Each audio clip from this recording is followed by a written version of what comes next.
BA economics की पढ़ाई अपनी शिक्षा प्रदान कर रहा हूँ। मेरा पर्पस इस मंच पर आकर आप सभी को ओबीसी रिजर्वेशन की उपयोगिता और इसके समकालीन भारत में हो रही प्रयोग में नहीं हो पाने वाली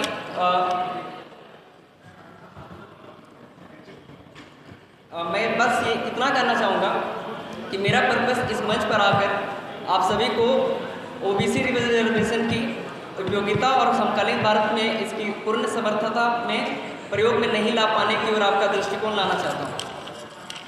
सर्वप्रथम मैं अपने बैकग्राउंड के बारे में थोड़ा आपसे बताना चाहूँगा। मैं एक ग्रामीण क्षेत्र से आता हूँ। मेरी आर्थिक स्थिति उस समय 12th के समय उतनी अच्छी नहीं होने के कारण मैं इंजीनियरिंग में एडमिशन लेना चाह रहा था। मेरा उस समय एडमिशन हो रहा था NIT जमशेदपुर में, लेकिन उस समय थोड़ी सी आर्थिक समस्या के कारण उधर साइड में नहीं जा पाया। परंतु यूनिवर्सिटी में दाखिला लेने के बाद मुझे ओबीसी रिजर्वेशन के साथ आगे बढ़ने की प्रेरणा मिली।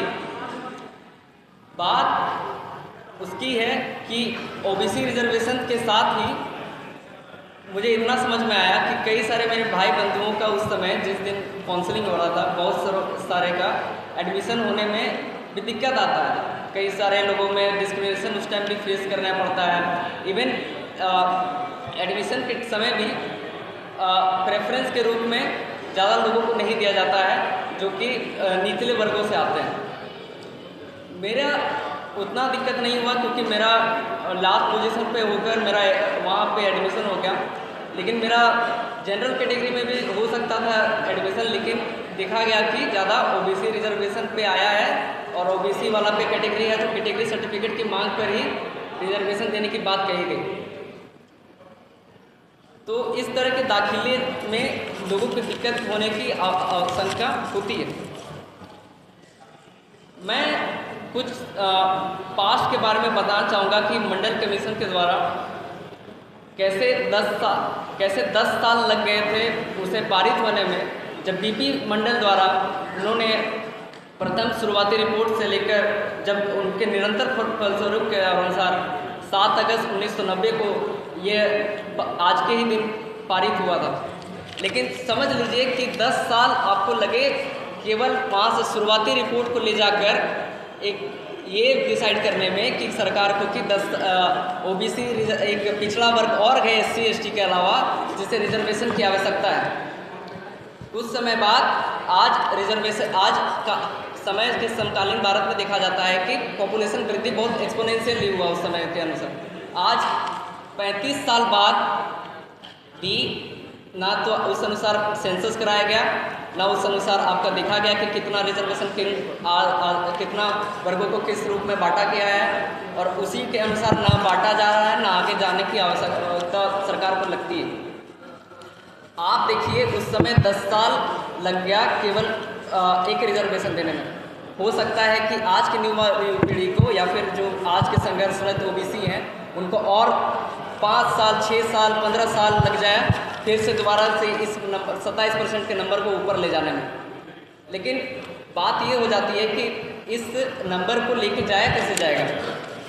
जब आप देखेंगे कि रिजर्वेशन की नीड पर आपका बातचीत किया जाए तो आपको पता चलेगा कि इस बात को मैं बीपी मंडल के द्वारा जब मंडल कमीशन को सबमिट किया जा रहा था तो उनके द्वारा दिया गया एक भाषण के समक्ष कोट से देना चाहूँगा उनका उद्देश्य को। समानता केवल समान लोगों के बीच में होती है। असमान लोगों को समान स्तर पर बनाए रखने का मतलब है असमानता को बनाए रखना। और यह जो वाक्य है बीपी मंडल द्वारा दिया गया मंडल कमीशन की चेतना, मंडल कमीशन की सिफारिश और सामाजिक न्याय की सूत्रता का मूल वाक्य है। आपने एक चीज़ देखा होगा कि मेरे से पहले कई वक्ताओं ने इस बात को ज़रूर हाईलाइट किया कि कई हमारे चूँकि 27% रिजर्वेशन अभी भी दिया गया है पूरे के सारे यूनिवर्सिटीज़ में, सारे के सारे जितना भी जॉब मार्केट से लेके एजुकेशनल ये तक में। लेकिन कहाँ पर आप बताइए कि गवर्नमेंट रिपोर्ट खुद कहती है कि 4% से ज़्यादा ओबीसी टीचर्स की वहाँ प्रेजेंस है न बड़े बड़े IITs में, बड़े बड़े यूनिवर्सिटीज़ में, और आज भी उसका नंबर चढ़ रहा है और उल्टा घटने का कगार है। ना कोई SC ST में कुछ 0 कुछ परसेंटेज में है। तो आप देखिएगा, भले ही 27% रिजर्वेशन मिल चुका है, लेकिन उसको इम्प्लीमेंटेशन अभी भी उस अनुसार किया नहीं जा रहा। कुछ स्टेट वाइज कुछ स्टेट अच्छा किए हैं इस काम में कि वो अपना नेशनल को नहीं लेकर अपना रिजर्वेशन स्वयं निर्धारित करने का प्रयास किया है। जैसे कर्नाटका ने 32 से लेकर कुछ 40% रिजर्वेशन OBC के लिए और 17 से लेकर 18% रिजर्वेशन SC ST के लिए दिया गया है, जो कि टोटल 48%।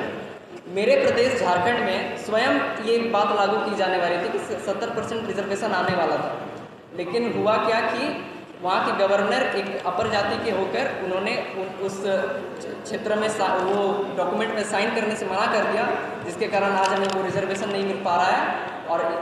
और इस कारण से उधर साइड में कास्ट सेंसस और ये सब का तो आप बात ही छोड़ दीजिए। तो हम कैसे कह सकते हैं कि नेशनल लेवल पे कोई इम्प्लीमेंटेशन हो पाएगा यदि अगर हम स्टेट लेवल पे नहीं कर सकते। इसलिए हमें स्टेट लेवल और नेशनल लेवल दोनों पर इस बात को हाईलाइट और इम्प्रूव करने का ज़रूरत है। और मैं असमानता की इस भावना को आपको एक इमेजिनेटिव दृश्य से समझाना चाहूँगा। आप सभी ने अगर कभी आप इंटरनेट में कुछ भी सोशल मीडिया देखते होंगे, फेसबुक या फिर इंस्टाग्राम या फिर ये, आपने एक चित्र जरूर देखा होगा जिस पर एक दीवार होती है, दीवार के उस पार एक स्टेडियम है, इधर के दीवार के इस पार कुछ 3 व्यक्ति मैच देखने का प्रयास कर रहे हैं। अब तीनों व्यक्तियों में एक की हाइट बहुत लंबी है, दूसरे की हाइट उससे थोड़ी छोटी है, तो वो कुछ थोड़ा सा पैर पर अपना अंगुली रखकर भी, मतलब अपने पैरों के अंगुलियों से भी वो उस पार देखने में सक्षम नहीं है, और एक की हाइट उससे भी छोटी है। तो उस कारण से आप समझ लीजिए कि सभी कोई आगे नहीं देख सकते हैं। तो आप इस बात को इस तरह से समझिए कि वो स्टेडियम एक तरह से वो पर्पस है, वो एक तरह से वो गोल है जो अचीव करना चाहता है हर एक समान नागरिक इस भारत का, लेकिन कर नहीं सकता क्योंकि उसको वो मिलती नहीं है। And wonderful opportunity to speak in such great peoples. Myself Saurabh Yadav, I am from Raebareli, Uttar Pradesh. जैसा कि जानते हैं कि आज कितना बड़ा दिन है हमारे लिए, आज मंडल दिवस है। आप सभी को पता होगा कि आज हमारा देश विश्व का सबसे ज़्यादा जनसंख्या वाला देश बन चुका है। जब जनसंख्या वाला देश बन चुका है तो क्या आपको नहीं लगता है कि हमारी OBC की जो कास्ट है, जो OBC का पूरा वर्ग है, उसकी भी जनसंख्या सबसे ज़्यादा बढ़ चुकी होगी? Then why will not think about the caste census, why we will not think about the OBC category? क्योंकि जब तक हम नहीं जानेंगे कि हमारे कितने बंदे हैं OBCs में, हम कोई भी पॉलिसी इंप्लीमेंट कर ही नहीं सकते। और गवर्नमेंट को ये इनिशिएटिव लेना चाहिए। आई don't know why is not taking an initiative. दूसरी चीज़ मैं आपको बता दूं, मंडल कमीशन ने जो भी अपने अपने पॉइंट्स दिए हैं कि वो होने ही चाहिए रिकमेंड, वो इम्प्लीमेंट होने ही चाहिए, क्यों नहीं गवर्नमेंट कर रही है उन पॉइंट्स को रिकमेंड? तीसरी चीज़ मैं आपको बता दूं, अभी जो आगामी लोकसभा चुनाव हुआ है, मैं आपको बहुत ही अच्छे तरीके से बताना चाहता हूं कि पूरे जो भी सेंसस हुई है लास्ट, उसके अकॉर्डिंग हमारा 52% OBC कैटेगरी बिलोंग करता है होल इंडिया में। उस OBC कैटेगरी में ओनली 25.4% पॉपुलेशन वो पार्लियामेंट में रिप्रेजेंट कर रही है। और उसके अगेंस्ट अगर हम जनरल पॉपुलेशन की बात करें, 28% population is present in the general category and there is 25.8% peoples are representing in the parliament. जब बड़े पैमाने पे पार्लियामेंट में ही हमारा OBC कैटेगरी नहीं रिप्रेजेंट करेगा तो हम कैसे अपने OBC कैटेगरी को आगे बढ़ा पाएंगे? Third point I want to mention that, sir मैं बात करना चाहूँगा यहाँ पे अहीज रेजिमेंट की भी मैं बात करूँगा। सर हमारी गवर्नमेंट हमारे ओबीसी भाइयों ने कितना ज़्यादा आवाज़ उठाया कि बैटल ऑफ रेजिंगला में जो 120 अहीर जवान थे, 1400 चाइनीज़ आर्मी को उन्होंने डिफीट किया था। सर उनकी निडरता और साहस का कुछ तो उनको इनाम दीजिए। सर अहीर रेजिमेंट के भी बारे में बात करूँगा, और मैं बात करूँगा सर सोशल डिस्क्रिमिनेशन की। सर अदर बैकवर्ड क्लासेस का social discrimination, sir I am from UP, I know sir वहाँ पे कैसे सोशल डिस्क्रिमिनेट किया जाता है ओबीसीज को। सर अभी रिसेंट में मेरठ में ऑनरेबल अखिलेश यादव सर गए थे एक मंदिर में, और जब वो वहाँ से बाहर निकले तो वहाँ के मंदिरों को वो धुलवाया गया अपर क्लास के लोगों ने। I don't know whose this people are, but sir कहीं ना कहीं ये दिखाता है कि कहीं ना कहीं सर हम डिस्क्रिमिनेट हो रहे हैं। थर्ड पॉइंट सर मैं बताऊंगा आपको कि अभी सर यूपी पीसीएस का कट ऑफ निकला है प्रीलिम्स का 2023, और उसमें जो प्रीलिम्स का कट ऑफ गया है for the OBCs that is 127 marks, and when we talk about the general this is 125 marks. तो सर कहीं ना कहीं हमारा तो पतन हो रहा है सर। और मैं आपको बता दूं कि सर जो ग्रुप ए सर्विसेज हैं, ग्रुप ए सर्विसेज में मात्र 16.88% peoples are representing in the group A services, and when we talk about the group B services only 15.77% peoples are representing in the group B services in the OBCs. एक चीज़ मैं आपको एक चीज़ बता दूं, ज़्यादा टाइम है नहीं, मैं बहुत ही शॉर्ट में और बहुत ही ब्रीफ में आपको बताते चलता हूं। कहीं ना कहीं अगर हम प्राइवेट सेक्टर की बात करते हैं तो प्राइवेट सेक्टर में भी ओबीसीज को रिप्रेजेंटेशन की ज़रूरत है। अगर हम प्राइवेट सेक्टर में नहीं रिप्रेजेंट करेंगे ओबीसीज को तो आगे हमारे भाई बंधु हैं वो नया स्टार्टअप कर पाएंगे, क्योंकि हमें कहीं ना कहीं पता है हमारा बैकग्राउंड उतना अच्छा नहीं है, हमारी चीज़ें उतनी अच्छी नहीं है। And sir one more thing I want to conclude that कि sir we don't need reservation but it was a fair and equitable competition. Sir हमें नहीं पहले चीज़ें मिली हैं, that's why we need reservation. आप एक बार एक लेवल पे ला दो हमें, we don't need reservation. Sir OBCs के अंदर इतना दम है कि वो किसी भी कॉम्पिटिटिव एग्जाम्स को निकाल सकते हैं, बस एक फेयर एंड इक्विटेबल कॉम्पिटिशन होना चाहिए। उसी के साथ मैं अपने स्पीच को कंक्लूड करूँगा विद अ श्लोक ऑफ गीता। सर मैं एक चीज़ बताना चाहूँगा, चैप्टर 4 श्लोक 13 I followed Bhagwan Krishna, I followed Gita, and sir उसमें बताना चाहूँगा कि लेसन नंबर 4 श्लोक नंबर 13 चतुर्वर्ण्यम मया सृष्टम गुण कर्म विभाग सा तस्य कर्तृमापि मा विद्यक कर्तृमा व्यव्ययम।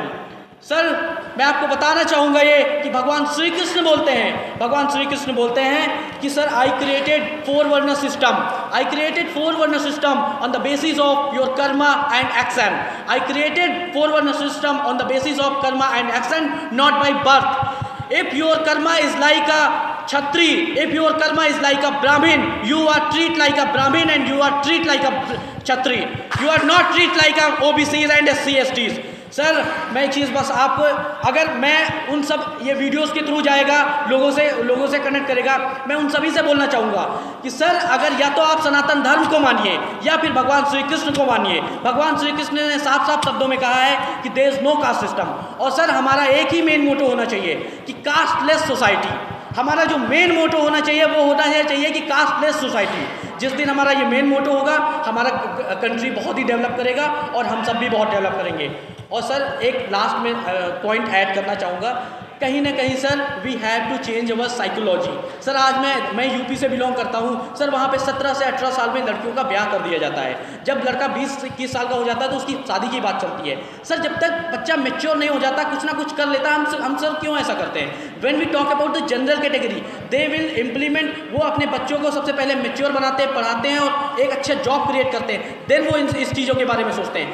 हमें अपनी साइकोलॉजी भी चेंज करनी होगी, ये हम सबको सोचना होगा, एंड तभी हमारा ओबीसी कैटेगरी आप देखेंगे कि एक टाइम पे इतना मैच्योर हो जाएगा कि शायद सर जनरल को रिजर्वेशन मांगना पड़ेगा हमसे। Thank you so much, thanks a lot.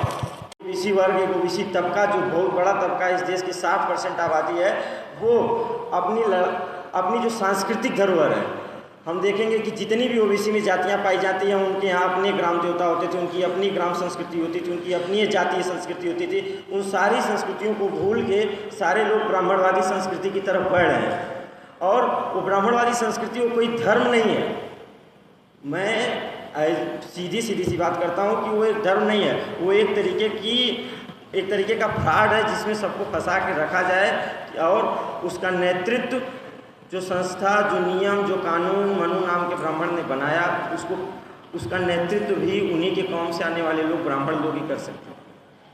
तो हमको उनकी संस्कृति, उनका जो संस्कृति का जाल है उससे निकलना पड़ेगा, और जो हमारी अपनी संस्कृति थी, जो हमारा अपना कल्चर है, जो हमारी अपनी खेती किसानी की बातें हैं, जो हमारे अपने ग्राम देवता हैं, जो हमें अपने पुरखों से अपने रिचुअल्स प्राप्त हुए हैं, उनको लेकर चलना चाहिए और उन पर गर्व करना चाहिए। हमें नहीं कह रहे कि अगर उसमें कोई पोंगा पंथ हो तो उसको लेके चलिए, लेकिन आपको जो अपने पुरखों से प्राप्त हुआ है उसको लेके चलना चाहिए। अपेक्षाकृत ये जो नए नए बाबा और नए नए ढोंगी पैदा हो रहे हैं, उनके रिचुअल्स और कल्चर्स को लेके चलना चाहिए। ये तो सांस्कृतिक पहलू की बात हो गई। इसके अलावा जो शैक्षणिक पहलू है, कि बाबा साहेब और बहुत सारे लोगों का ये मानना है कि किसी भी समाज की प्रगति आपको नापनी है तो उस समाज की महिलाओं की क्या हिस्सेदारी है राजनीति में, शिक्षा में, उससे मापा जा सकता है। और अगर हमको ओबीसी वर्ग की, हमको लगता है कि बहुत ओबीसी आ गया, विश्वविद्यालयों में इतना एडमिशन हो गया, ये हो गया, वो हो गया, हर जगह हम ही दिख रहे हैं, हम घूम रहे हैं, ये कर रहे हैं, वो कर रहे हैं। कितनी ओबीसी वर्ग की महिलाएं आई हैं? जो लोग कहते हैं कि इस जाति के इतने लोग आ गए हैं, फला जाति के इतने लोग आ गए हैं, उस जाति से कितनी महिलाएं आके विश्वविद्यालयों में मास्टर्स या पीएचडी कर रही हैं या प्रोफेसर्स बन रही हैं, या उस सीट पे जो भरी जा रही हैं सीटें ओबीसी की, उसमें से कितनी महिलाएं भरी जा रही हैं? अगर हम सही में चाहते हैं कि अपने समाज, अपने लोगों के लिए कुछ कर सकें, तो अपने गांव, यहाँ सभी लोग विश्वविद्यालय के छात्र हैं और सभी लोगों के अंदर एक समझ है, अपने गांव, अपने घर, अपने आसपास की लड़कियों को विश्वविद्यालयों में लाइए, चाहे जैसे लाइए, और चाहे जिस केंद्रीय विश्वविद्यालय में एडमिशन कराइए, लेकिन कराइए कि, और उनको बताइए कि आपकी मुक्ति, आपको पढ़ने लिखने का साधन सरस्वती माता ने नहीं दिया है। आपको सावित्रीबाई फूले लड़ी तब आपको मिला, ज्योतिबा फूले लड़े तब मिला, और बाबा साहब ने लड़कर आपको अपना अधिकार दिलवाया। तो इन सभी बातों के साथ मेरा यही कहना है कि ये लड़ाई जो ओबीसी की लड़ाई है, और ये पूरे ओबीसी की लड़ाई नहीं है, ये पूरे बहुजन वर्ग की लड़ाई है। और जो मैं हमेशा एक बात को, कहीं भी हम लोग इतने साल से संघर्ष में हैं, कि ओबीसी वर्ग को एक बहुत ज़रूरी चीज़, इम्पॉर्टेंट चीज़ सोचनी चाहिए कि जो दलित, पिछड़ा, दोनों लोग, दोनों समाज से आने वाले लोग भाई हैं, और हमको बांट के आपस में लड़ाया जाता है। हम सभी लोग शूद्र हैं, और सभी शूद्रों को एक साथ रहना चाहिए। हमें अपने इस विश्वविद्यालय से या इस कॉन्स्टिट्यूशन क्लब से हम जब निकल के जाएं, तो अपने गांव में, अपने समाज से और दलितों, जो दलित जाति से आने वाले लोग हैं, उनके बीच सामाजिक सामंजस्य स्थापित करें। धन्यवाद, शुक्रिया। अगर आपको लगता है कि हमारा काम बहुजन समाज के लिए महत्वपूर्ण है, तो आप हमें आर्थिक सहयोग के लिए सीन दिखाए गए QR कोड स्कैन और फोन पे और गूगल पे और UPI और बैंक अकाउंट में कर सकते हैं। फोन पे, गूगल पे 9250529129, UPI 9250529129@YBL। Bank account state bank of India AC 1042994628, IFSC code SBIN 00066563। आपका छोटा से छोटा सहयोग समाज और हमें और मजबूत करेगा, जिससे हमें बहुजन पत्रकारिता में और निष्पक्ष बनाने में मजबूत करेगा। जय भीम, जय भारत।